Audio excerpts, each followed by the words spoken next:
The battle was over, but the smoke still hung in the air like a ghost that refused to leave.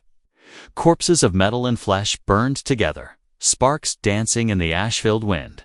The ground was black, soaked with oil and blood. Sergeant Blake Carter. A human soldier with tired eyes and a scar on his cheek. Walked slowly through the ruins of Sector 12. He held his plasma rifle low, ready, but not hopeful. This place had been a village once. Now it was nothing but rubble and silence. Then he heard it, a soft cry, high and shaky. Not the cry of a soldier, not the growl of a wounded beast. It was a child. Blake followed the sound. Heart beating faster, behind a half-melted transport pod, curled up under a piece of metal roofing, was a small alien girl. She was thin, shivering, covered in dust and tiny cuts, her eyes large, glowing pale violet, locked onto his. Wide with fear, she didn't run, she just stared. Frozen like prey in front of a predator, Blake knelt slowly and took off his helmet, showing his face. "I'm not going to hurt you," he said softly. The alien girl blinked, but said nothing. Blake glanced at the emblem on her tattered clothes royal crest. She wasn't just any kid. She was someone important, or at least she used to be. "What's your name?" he asked, keeping his voice calm. The girl's lips moved, barely. "Tully," he nodded. "Okay, Tully, I'm Blake." She didn't speak again. But when he reached out his hand, after a long pause, she took it. Her fingers were ice cold, and her skin was smooth like polished stone. Blake wrapped his jacket around her tiny shoulders. For 3 days, he kept her safe in an old bunker. He shared his food rations, lit small fires to keep her warm, and told her funny stories to make her smile. Tully slowly began to speak more, laugh more, and even sleep without crying one night while they sat near the small fire. Tully looked up at him with her glowing eyes. Will I be alone again?" she whispered. Blake looked down at her, then shook his head. "Not if I can help it." She paused, thinking hard. Then, "When I grow up, can I marry you?" Her voice was so innocent, so hopeful. Blake laughed gently. Surprised, he ruffled her hair and said playfully, "Sure, kid, when you grow up, you can marry me." She smiled for the first time since he found her. A real smile, full of light. Blake felt something twist in his chest. He had made her forget the war, even for a moment. And that felt like the biggest victory he'd ever had. But good things never last in war. On the 4th day, a refugee transport ship arrived. Orders came through send all alien civilians to safety. Tully clung to Blake's leg as soldiers led her away. "Don't forget your promise," she said, her voice shaking. Blake knelt and looked into her eyes. "I won't," he said quietly, and just like that, she was gone. Years passed, the war ended, planets were rebuilt. Soldiers became workers or wandered alone. Blake tried to forget the things he saw. Blood, the screams, the children hiding in rubble. But some memories stuck like thorns. He never thought about the promise again. To him, it was just a moment, a way to bring peace to a frightened child. Nothing more, until one rainy evening. Many years later, Blake sat in his quiet cabin on the edge of the new frontier planet. Sipping cheap coffee, thunder rolled outside. Rain pattered softly on the roof. He heard a knock at the door, slow and firm. He grabbed his old rifle by instinct and opened the door cautiously. Standing in the rain was a tall alien woman. Her skin shimmered softly under the lightning. She wore a dark cloak and held no weapon. Her eyes, pale violet, were the same as those he remembered. The same eyes that once peeked at him from under a piece of metal roofing. She stepped forward, removing her hood. Her voice was calm, but her words froze him in place. "You made me a promise, Blake Carter." Blake's jaw tightened, his heart racing. It couldn't be. Not her. Not after all these years. "I told you I'd marry you when you grew up," he said slowly. Her eyes softened. "And I grew up," she whispered. The wind howled outside, but inside it was dead silent. Blake looked into her eyes and saw not a stranger, but the little girl he once saved, who had never forgotten, and now she had come back for him. Rain dripped from her long cloak as she stood at his door. Blake didn't move, didn't speak. He just stared at her face, at those eyes he could never forget. So many years had passed, yet something deep inside him remembered the shape of her gaze, the soft curve of her jaw, the quiet strength in her silence. The small alien girl named Tali had grown into a tall, graceful woman, but her presence still felt fragile somehow, like if he blinked, she might disappear again. She stepped into his home without asking, as if this was always her place. Water pooled on the wooden floor behind her, but she didn't seem to notice. Blake closed the door behind her slowly, rifle still in his hand, though lowered. She looked around, touching the rough furniture, the firewood, the dented kettle on the stove. "This is how you live now?" she asked softly. Blake nodded, still unsure if this was a dream or a ghost come to visit him. "It's peaceful," he replied. "That's all I need." Her eyes returned to his. Deeper now, unreadable. "I hoped you'd say that," she said, and sat down like she had every right to. Blake stared at her a moment longer, then put the rifle back on the wall and sat across from her. They didn't speak for a while. The fire crackled gently, casting shadows on the walls. Tali finally broke the silence, her voice a little louder, a little steadier. "You never came looking for me." Blake winced. "I thought you were safe." "I was," she said, "but I wasn't home." He didn't know what to say to that. She leaned forward. "Slightly, do you remember what you said to me?" Blake rubbed his hands together, watching the steam rise from his cup. "I remember," he answered. "I said I'd marry you." Ah. A small smile tugged at her lips. "You thought I would forget." Blake nodded slowly. "Ah. You were just a child. I didn't think." She interrupted. "I wasn't joking." The rain tapped harder on the windows as her words sank in. Blake stared into the flames, memories returning one by one. The war, the cries, her tiny hand in his, her eyes shining with hope he had made. A promise that day to give her peace, even if just for a moment. He never imagined she'd carry it with her through her whole life. "What are you doing here now?" he asked finally. She looked away, just for a second, then back at him. "They want to force me to marry someone from the high caste." Blake frowned. "You're royalty." She nodded. "They want control of my bloodline, not me." Blake's voice was low, careful. "And you came here, across systems, just for me." She didn't blink. "Yes, but why?" She stood slowly and walked to the window, rain streaking across the glass. "Because I waited all my life for you to come," she said, "and you didn't, so I came instead." Blake didn't answer. He couldn't. Her presence was shaking.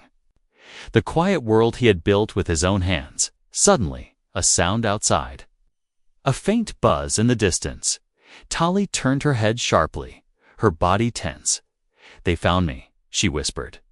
Blake moved quickly, grabbing his rifle from the wall. "Who?" he asked, already locking the front door. "Hunters," she said. "They want to take me back before the joining ceremony." Blake checked his weapon, muscles reacting from memory. "Do you have a tracker on you?" "No," she said, "but they can trace energy signatures from my body." Blake looked at her, then at the fire. He threw water on it without a second thought, plunging the cabin into darkness. Then he turned back to her, eyes hard. "If you came to me for protection, you'll get it," he said. "But we can't stay here." Tali nodded once, no fear in her face, only trust, trust in him. The man who once made her laugh in a time of horror, the man who kept her alive. When everything else had burned, now she had returned. Not as a child, but as someone who had chosen him above a throne. Outside, the storm raged louder and far in the woods. Glowing lights blinked between trees. Hunters, coming fast. Blake opened a secret hatch in the floor, grabbed 2 packs, and tossed one to her. "Hope you still like running," he said. She caught the pack and smiled. "I only ever ran toward you," and with that, it disappeared into the night together, hunted by power, bound by a promise made long ago. The forest was dark and wet, branches heavy with rain and leaves slick with mud. Blake moved fast, keeping low, his boots slipping on moss-covered roots. Tali followed close behind, quiet and focused, her cloak now soaked and clinging to her skin. Behind them, faint blue lights blinked through the trees, cold, artificial eyes scanning the darkness. The hunters were closing in. Blake led them to an old path he used for trapping, narrow and hidden under overgrowth. "This way," he whispered. Brushing aside the branches, Tali didn't question him. She trusted every step he took as they pushed deeper into the woods. The buzzing sound grew louder. Drones, maybe 3, sweeping wide with sharp lights. "We need cover," Blake muttered. Glancing upward, he spotted a hollow under a fallen tree trunk, big enough for 2. If they stayed close, they crawled in, breath shallow. Blake's rifle pointed at the entrance. Outside, the light passed by, slow, sweeping just inches from there. Hiding place. Tali's breathing stopped. Her hand touched Blake's arm. Cold and trembling, the drone paused, sensors blinking rapidly for a moment. Blake thought they were caught, but then the light moved on, fading into the trees. They waited another minute before he gave the signal to move. When they crawled back out, both were muddy, scraped, and silent. Tali looked at him as they walked. "I've trained in royal combat," she said softly. "But this is different." Blake gave a small smile. "This is survival." She nodded, eyes serious. "I'll learn." They reached a ridge where the trees opened slightly. Below was a broken satellite tower, abandoned since the last invasion. Blake pointed. "We can shelter there tonight." They climbed down slowly, careful not to leave too much trail behind. Inside the metal structure, Blake blocked the entrance with steel debris. Tali sat in a corner, wringing the water from her hair. For a while, neither spoke. The silence between them was full, not empty. Blake stared at the stars through a crack in the ceiling. "You really waited all these years," he said finally. "Yes," she answered without hesitation. "Why?" he asked, voice low. She looked at him, glowing eyes meeting his. "Because no one else ever made me feel safe." Blake didn't reply. He just stared at her. Realizing she meant every word to him, that day had been a small act of kindness. In a cruel world, to her, it had been a promise worth living for. Suddenly, static crackled nearby. Blake reached for his pack and pulled out an old comm unit. It was picking up a weak transmission-encrypted alien language. He handed it to Tali, who listened carefully. "They're sending ground units," she said. "Elite ones. How long do we have?" "Not long." Blake grabbed his gear again, pulling out energy packs, small traps, and a compact flare gun. Tali stood too, adjusting her belt and pulling a small blade from under her cloak. "We can't run forever," she said. Blake nodded slowly. "No," he replied. "But we can make it costly for them." That night, while the stars watched from above, they laid traps in the forest. Trip lines made from vines, hidden spikes, signal blockers, and silent alarms. Tali worked beside him, fast and careful. Her movements sharp like someone born for this.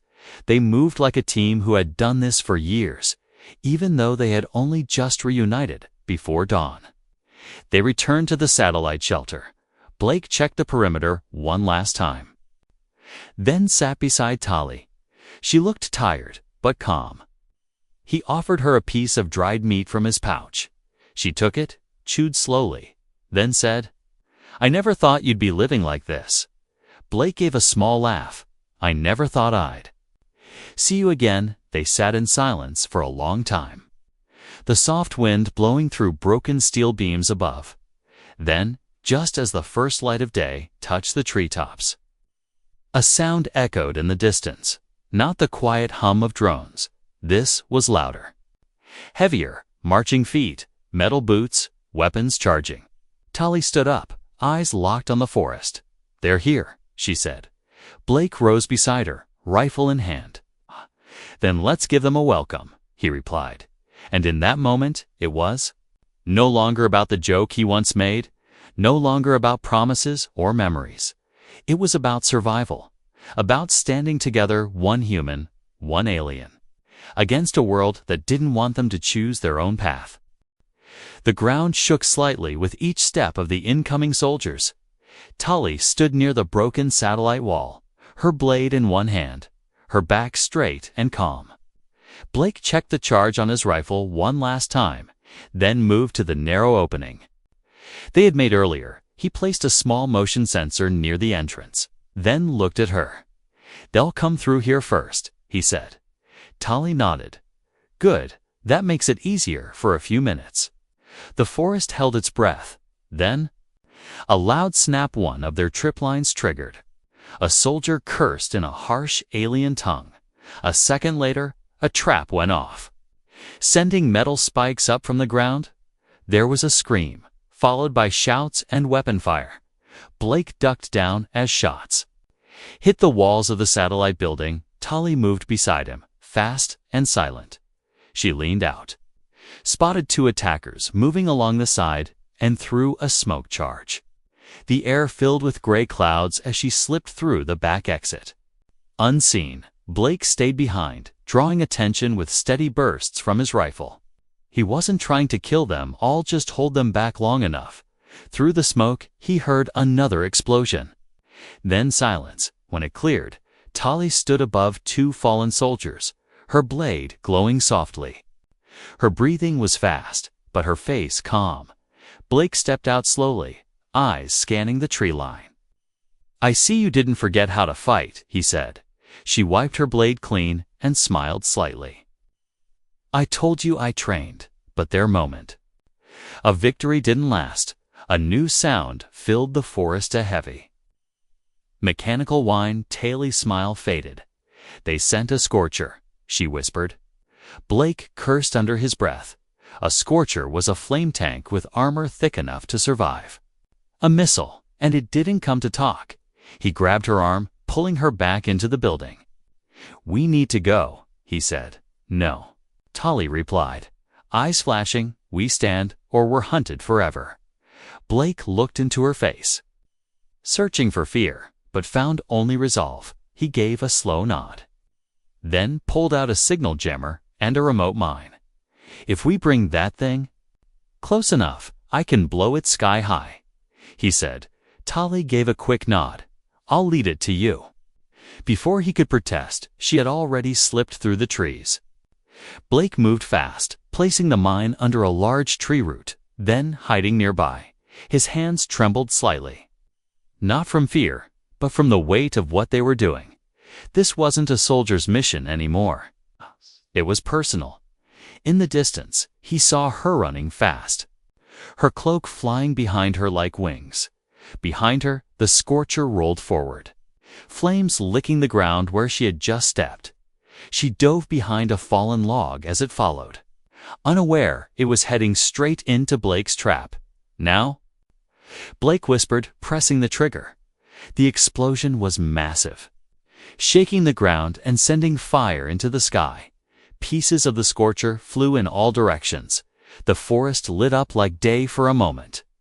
When the smoke cleared, the tank was gone. Tali stood up slowly, covered in ash, but smiling. Blake walked toward her. "Covered in dirt, but grinning. That was reckless," he said. "But it worked," she replied. They didn't get much time to celebrate. Another signal buzzed in her bracelet. More troops were coming. And this time, they weren't hunters. They were royal guards, armored and bound by oath to bring her back alive. Blake looked at her. "We can't outrun them forever." "I know," she said. "So we don't." He raised an eyebrow. What does that mean? Tali looked toward the sky, where distant ships were now visible. Dropping into the valley, it means, she said slowly, I stop running and face them as who I am, with you beside me. Blake blinked. And who are you, exactly? She looked at him, eyes burning bright. I am heir to the Zarathi crown. The one they fear for choosing a human over their bloodlines. Blake shook his head with a small smile. You were a scared kid when I met you, and you were the one person who made me feel safe, she said.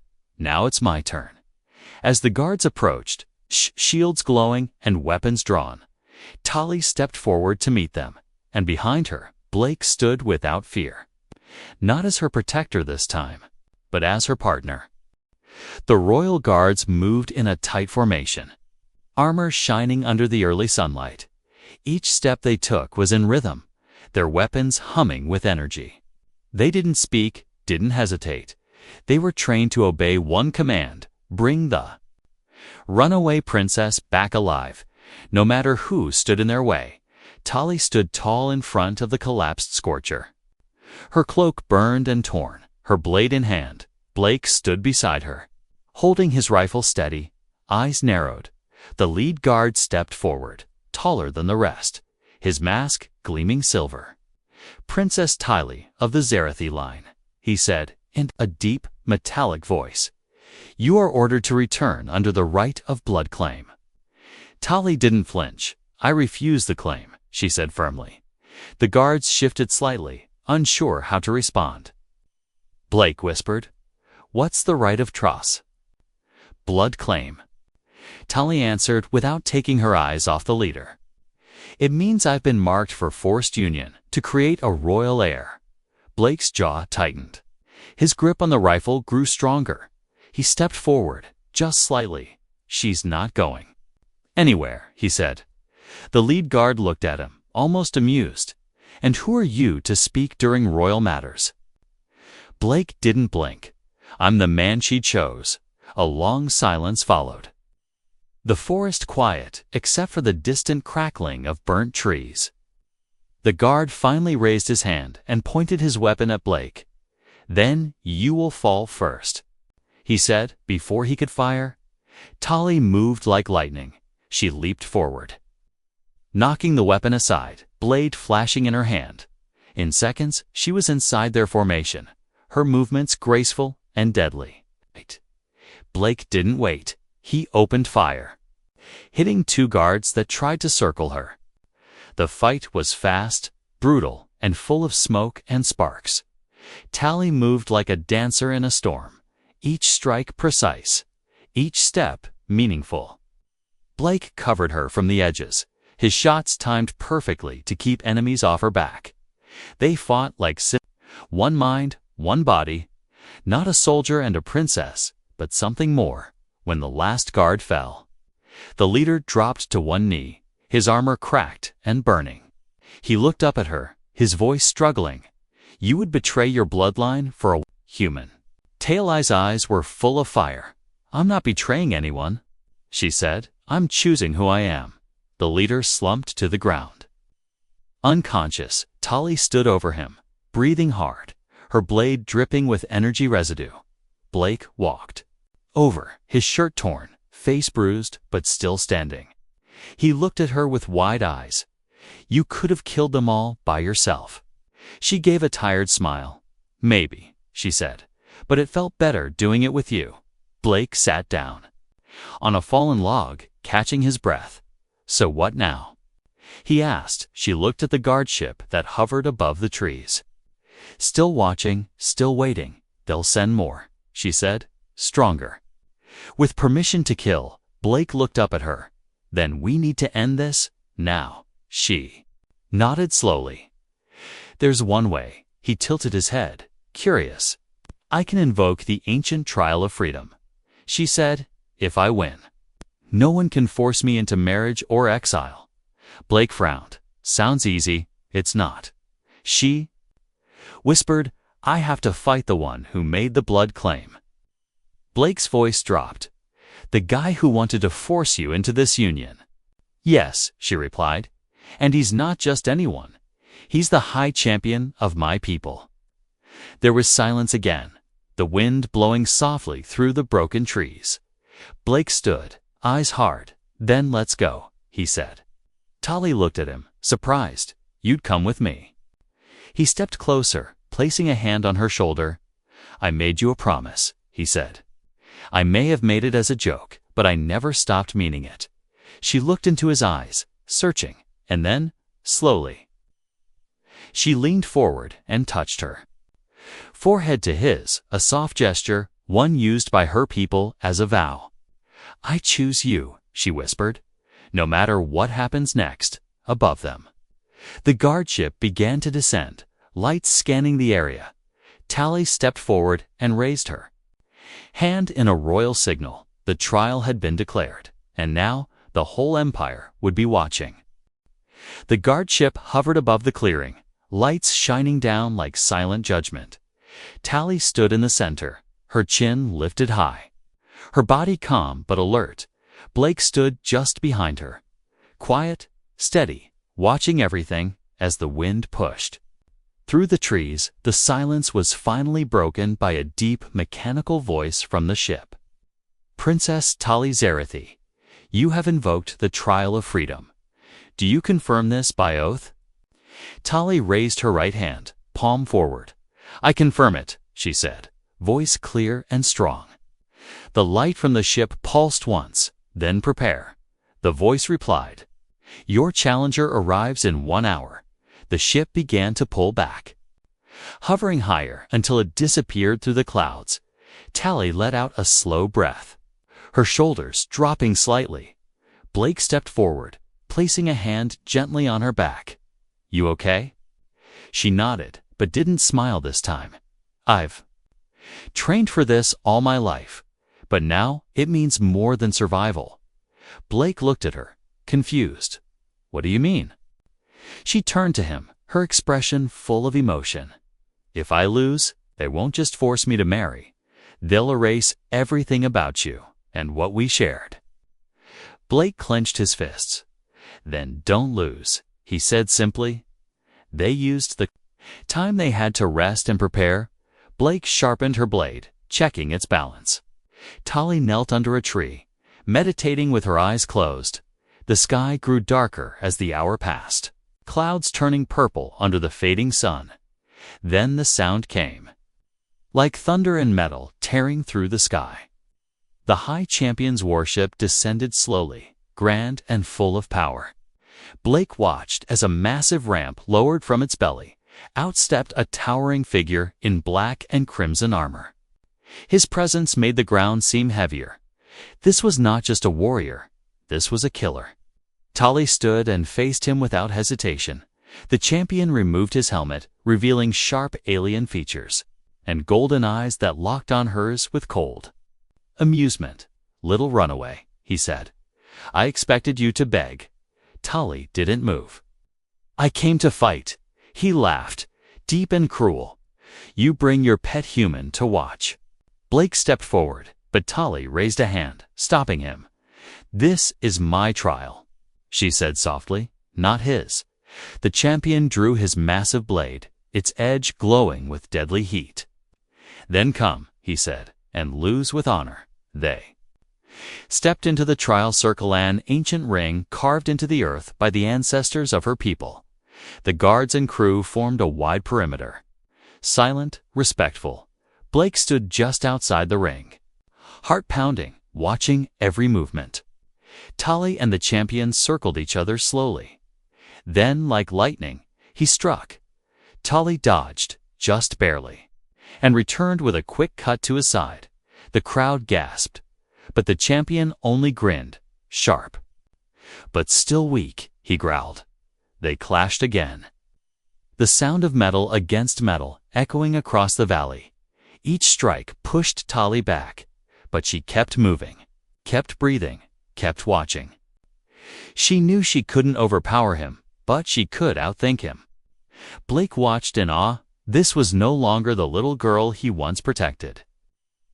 This was a warrior, a leader, someone who had carved her own path through fire and blood.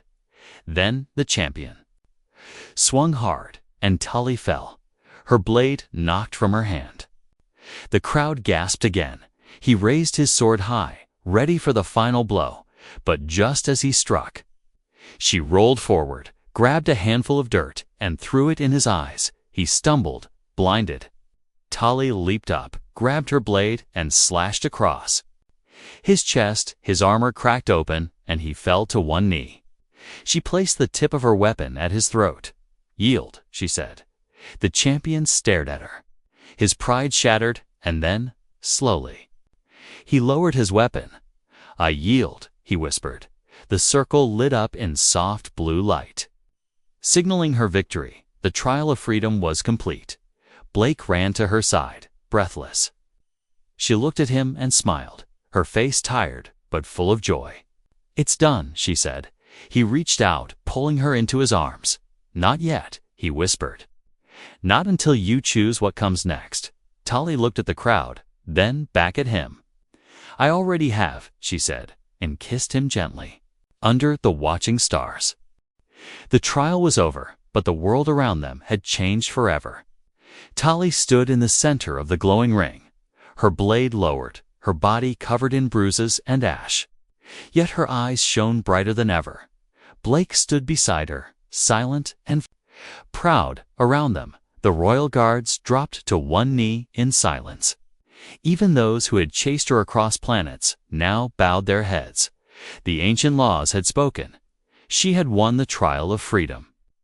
No one could force her again not to marry, not to return, not to obey anything she didn't choose. A voice echoed from the warship above. "Princess Tully, by ancient right and sacred tradition, you are free." The sky seemed to open as the ship slowly rose and turned away. The Empire would not touch her now, not after what they had all witnessed.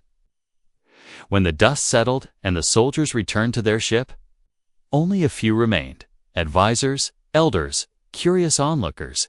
Tully turned to them and said calmly, "I will not return to a throne built on chains." One elder stepped forward, her voice trembling. "Then what will you be?" Tully looked at Blake, her heart full. "I will be what I choose, and I choose a life beside the man who once saved me," with a smile. The elder nodded, slowly. "Then the Empire must change, for you have changed it." The next day, the news spread across galaxies. The runaway princess had returned, fought the High Champion, and won her freedom. But more shocking than that, she had chosen a human. Whispers turned to conversations, and those conversations became a movement. Alien. Children once told to fear humans now asked questions about Earth. Elders once cold now wondered what else humanity had to offer. Blake and Tully returned to his small cabin in the woods. Not as fugitives, but as free souls. They rebuilt the place together, planting flowers where the traps had once been. In time, aliens and humans alike began visiting the little home on the edge of the forest. Some came for peace, others for guidance, and all were welcomed. One evening, as stars filled the sky above their rooftop, Tully sat beside Blake on the porch. The night was quiet, peaceful, filled with the sound of insects and the wind. She rested her head on his shoulder. "You never expected any of this, did you?" she whispered. Blake chuckled. "I was just trying to make a scared little girl laugh." She smiled. "You did." They sat in silence for a while, until Tully took his hand gently. "Do you still mean what you said back then?" Blake looked at her, confused. "What did I say?" She grinned, teasing that you'd marry me when I grew up. Blake laughed softly. "I guess it's time I stop putting it off." Tail-Eye's smile widened, eyes shining like stars.